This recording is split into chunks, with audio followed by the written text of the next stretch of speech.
Want help to grow your business? Download Bryn, the world's first business advisor in your pocket. To find out more, visit bryn.ai or search the App Store today.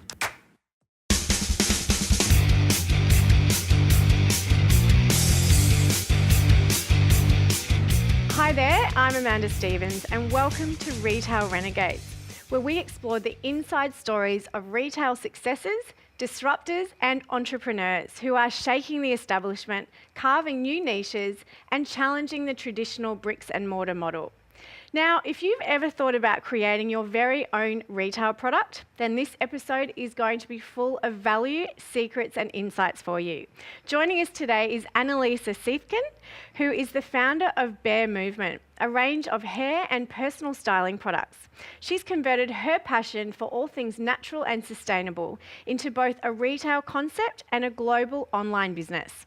She's here today to share the Bare Movement story with us. Annalisa, welcome to Retail Renegades. Thank you. Thanks for having me. Now, your background is in hair and beauty.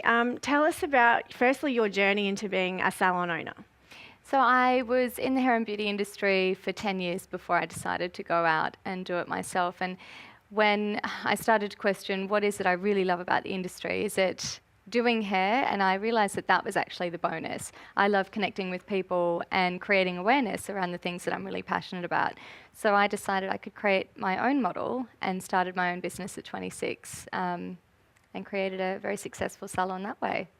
Excellent. And you've gone through quite a transition. I have in recent times. Then. Yeah, in the last couple of years you've been on quite a journey. Tell us a little bit about that. So I, 5 years after having my own business, I decided it was time to start a family, get married, do all those things that I wanted to do. And I came across quite a lot of health implications along the way. And that really woke me up to the impact that the industry that I was in was having on my health. And, I went on the food journey, did all of those things of elimination, and it was still affecting my health. So started to eradicate all of the chemicals and just found it really difficult to find the right product that would deliver results without giving compromise to our health.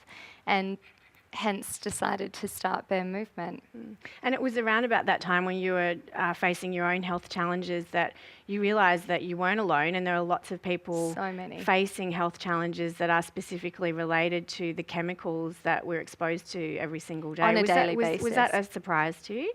I think you always have it in the back of your mind, and it's not until you're faced with those health implications and essentially I ended up passing them on to my baby. So it was just this huge wake-up call for me and for everyone in the industry. And I just went, okay, well, I would like to create something that not only serves me and my family, but the greater good. So people who are, hairdressers like myself, beauty therapists, and then the consumers, because they're the ones who actually take this home and use it all the time. So creating that awareness was really important. So your initial vision was you wanted to create a range of initially hair products, and I know it's expanded since then into skincare, which we'll get to in a moment. Yeah. So your initial vision was that you wanted to create a natural-based hair care range. Where that was the vision? Where did you start? Yeah. So it actually. I tend to just wake up, create a vision, and then create something. So it came about because I was sitting on that and I wanted to implement things just purely in my own salon at that time. And I just, I sort of thought, okay, well, I started contacting technicians and people who could help do all of this stuff, the technicians, the chemists, all that sort of stuff, and started creating the product. And I was trialing and testing it for about 6 months within the salon, getting incredible results. And it wasn't until I got an invitation to a Women of Achievement conference in our local town in Palm Cove, and Lisa Messenger was coming. And I just thought, what an opportunity to launch this product. And I don't think I want it to be as small as something I just use in my salon. I think this has the potential to be, Australia-wide, if not on a global scale. So I, within 2 weeks, branded it. I've got girlfriends who are graphic artists and designers and all that sort of stuff. So I rang all of those and we had a 48-hour deadline to get it all happening. Called my technician and manufacturers and said, can I have 250 samples next week of this product? And it was there, and I launched it at the Women of Achievement conference. and it just took off really quickly. And that was specifically for viewers. Lisa Messenger is the editor of a magazine. Yeah, she's a huge inspiration of mine. Yeah, and so that was really became a turning point for you, didn't it? Because you just went into action, got it done for that Exactly. particular event. And then what happened? So I launched it then and there, and at that conference, obviously, it attracts a lot of like-minded individuals. So a lot of women who, it just hit home for me, because everybody that is creating all these amazing products, it's not just about them. It's really about serving the community or serving someone greater than them. So that really hit home, and I thought, I really want this to go further, and decided to launch a website and start creating an online store as well as stocking it in the salon. And then things just kind of grew from there. I decided that my salon space wasn't the environment, the 9 years that I had been in there, it wasn't the environment where I could just completely change it and create a holistic hair salon. I needed to start fresh and do something from a place that draws a lot of inspiration. So I created Bare Movement Hair Studio in the Northern Beaches as the flagship, I guess, to the product line, somewhere I could store it, sell it, use it, and keep it going from there.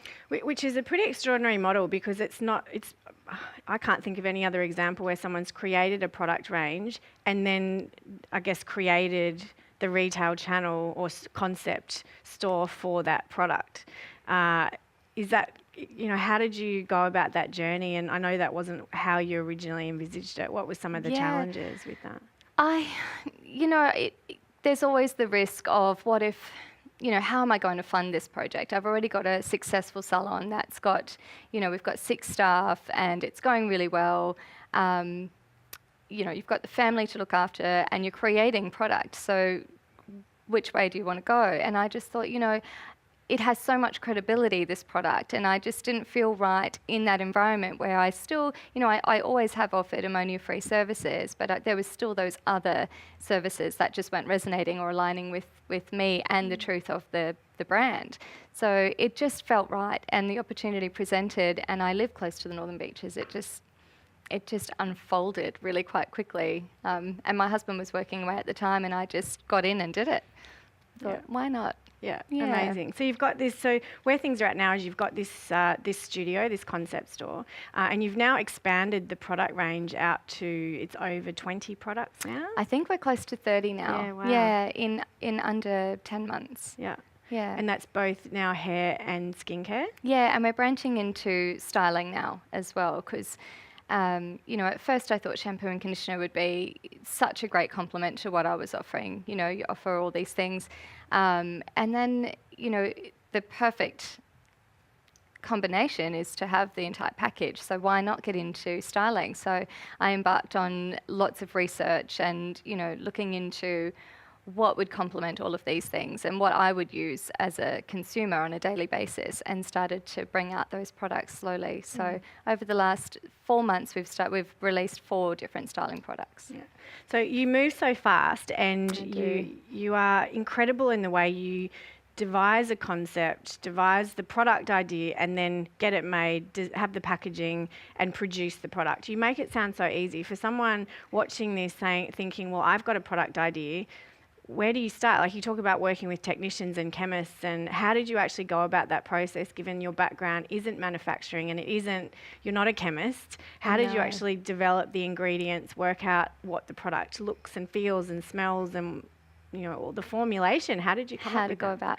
So when I first started with the hair products, I collaborated with an incredible company who really lives by the same philosophy and ethos that I have, and that really rings true each time I speak to them. So when I've got a really close relationship with the 2 guys, and I always ring them and go, okay, what if I want to create this? And he goes, well, Annalisa, we can do anything. We have great chemists that work alongside us within our little circle. So anything you want, we can do that. Obviously, you've got to invest in it though. So it's just a matter of, testing the market, seeing what's going to work, and then going from there. So the packaging and all that kind of stuff, I guess when I have a vision, it's so clear for me and it just comes so naturally that I just jot it down, and then it just automatically comes to fruition, obviously working with the right people. So alignment is key, I think. And I think what's great about you is that you have a wonderful balance of trusting your own gut instinct, which we're going to talk a little bit more about today in this episode. Trusting your own instinct as an entrepreneur, but also really seeking the advice and getting feedback from people around you to tweak the product. And yes, you've got a very clear vision of what you want Bear to look like, but you have really involved a lot of consumer testing and evolving the product. Tell us about how you've gone about that. Yeah, so I guess having had my own salon with so many staff and such a large clientele over the 19 years I'd been hairdressing, that was the test for me. So over a good 12 months, I had already been using the product in the salon, giving it to staff to try, and then all of my friends and clients were using it. So the feedback I was getting just blew me away. Everybody was loving it. The worst thing that was happening was, we love it so much, but we just can't squeeze it out of the bottle enough. Wow. So that's, everything you get back, you just need to work and improve on. So I just rang the guys straight away and said, how about we, create a larger hold to disperse the product and all that sort of stuff, and create pump bottles for the family size ones. So we got in, and there was always a way about those little things that we could do. And then it just, with your friends, with your clients.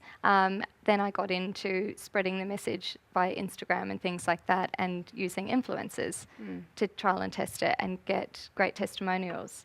Yeah, and the way you've marketed this product is extraordinary, and we'll get to that in a moment. But in terms of the product, back to the product, how did you determine what order? Because I know you had all of these ideas. Yeah. You wanted to, in the early days, you knew you wanted to expand it into skincare. So how did you determine what products to manufacture and launch in what order? In what order?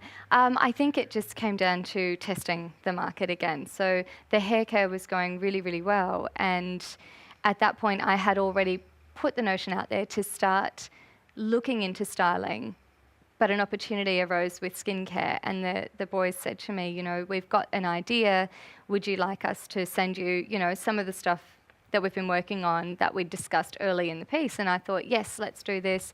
So again, I just started using it, my family started using it, and then I decided that would complement the hair care range so beautifully and effortlessly that it just sort of happened. Again. And so now you have your own, you've launched it as an online business, as an online retail store. Yeah. Tell us about that journey, because again, your background is, you were running a very successful hair salon, and now you're launching an online retail store. Which I had no idea about. Yeah. So where did you start there? So you've manufactured a product, you're way out of your comfort zone already, and now you're launching an online store.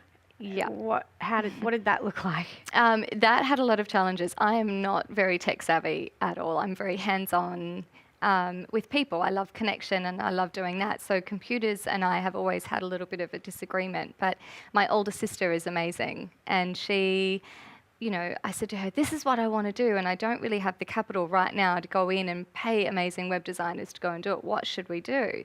And she said, I can do it.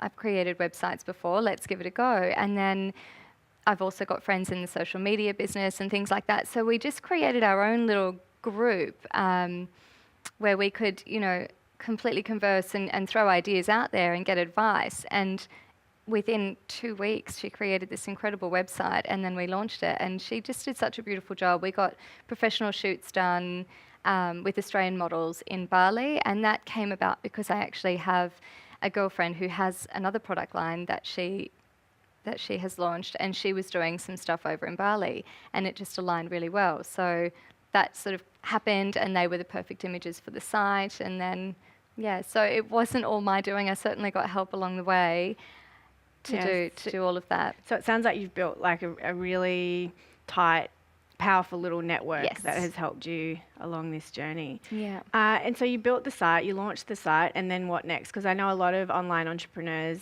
the biggest mistake they make is they have this great idea, they build this website, invest a lot of money, they build the site, and then they sort of sit back and then nothing happens. And then nothing happens. Crickets, what was the next step in terms of getting traction? Yeah, so while...